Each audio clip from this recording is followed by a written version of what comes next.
Pwede bang gamitin si SCD peeling skin lotion sa ating kilikili at singit or sa ating inner thighs and inguinal areas?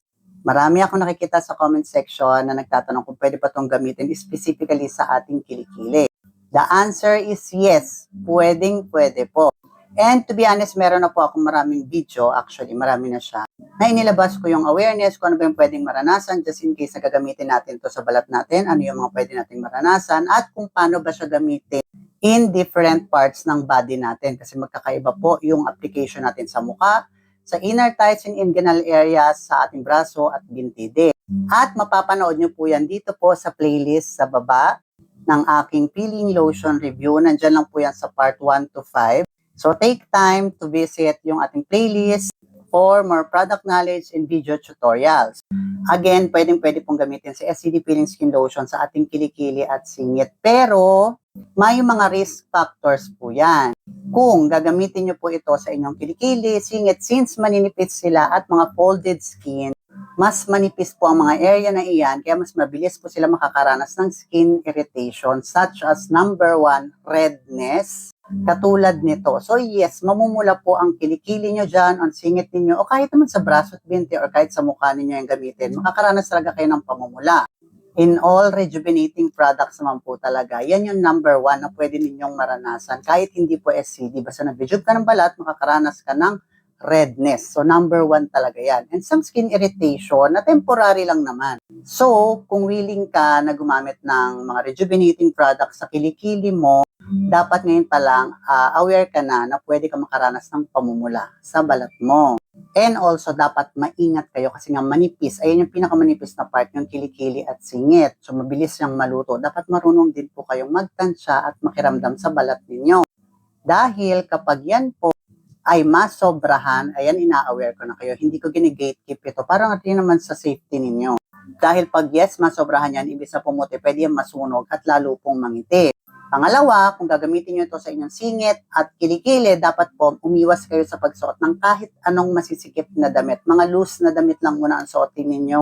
Dahil yung friction sa skin natin, ayan po yung number 1 causes ng pangingitim ng ating batok, kilikili, singit, yung pagkaskas.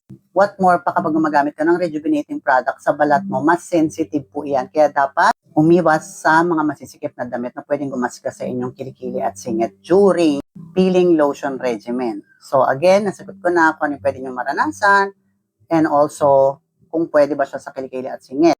Ngayon, paano ba siya gamitin? Gagawin ko na lang ito na mabilis na paliwanagan kasi meron po tayong video na dito na existed na. So panoorin nyo na lang yan sa mas further detail. So usually ako, in my case, naglalagay kami ng small amount lang, as in patak lang, ganito. Pakita ko sa inyo. So ganyan lang, sa magkabilang kilikili na yan. So kakalat mo lang siya kasi mahalaga dyan mabasa. So maglalagay ka once every night for 3 consecutive nights. Okay? Small amount, 3 gabi, sunod-sunod, 1 beses lang. And then, hayaan mo na siya. Hintayin mo na siyang magbalat after a few days. Pero may mga first-timer nga kasi na nai-irritate, natatakot sa redness, hindi kasi sila aware, hindi nila napapanood yung mga video awareness ko.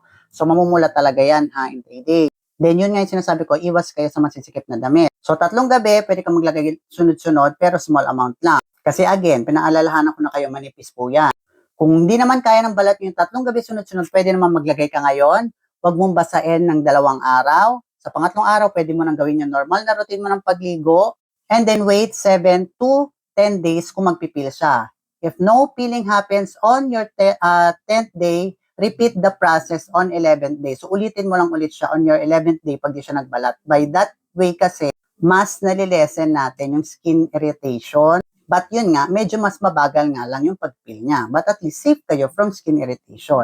So, tapos na tayo sa instruction. Ano po yung alternative, Miss RC, na pwede namin gamitin kung ayaw namin ng mga ganyang rejuvenating products para sa kilikili at singit namin? Alternative product, ito po is the SCD Kojic Dark Soap. Ito po ang gamitin ninyo na lang kung hindi kayo pwede sa mga ganon or ayaw nyo nang may namumula. Pwede kayong gumamit ng Kojic, babad nyo ng at least 3 to 5 minutes per day. Ito yung gamitin yung regular soap. Mabilis ito makaputi and yes, meron din siyang micro-peeling, okay? Or pwede rin naman yung ating SCD, sabayan ng SCD Miracle All-in-One Cream. Pwede ito sa kilikili at singit at sa mukha. This is SPF 45 din. Pero kaya siya tinawag na Miracle All-in-One Cream kasi nga, this is not just the normal sunscreen na pwede sa mukha. Nakakatulong din to na paputiin yung skin natin na pwede natin gamitin sa ating mga inguinal areas and inner thigh katulad ng singit at kilikili. And then for the last, kung sa kilikili lang, meron naman po tayong Gluta White Dio. So whitening din siya, nakaka-lessen din siya ng mga chicken skin, napapabagal niya rin yung hair growth ng ating mga kilikili. So again, kung ayaw nyo naman nun, pwede naman kayong gumamit ng mga ito para at least wala kayong maranasan mga redness, itching, or swelling. So, yun lang mga ka-Diyos. Hopefully, nakatulong ang video na ito sa inyo. And for more product knowledge and video tutorials, don't forget to follow my TikTok account, RC Josa. So, yun lang and have a great day po. Bye-bye!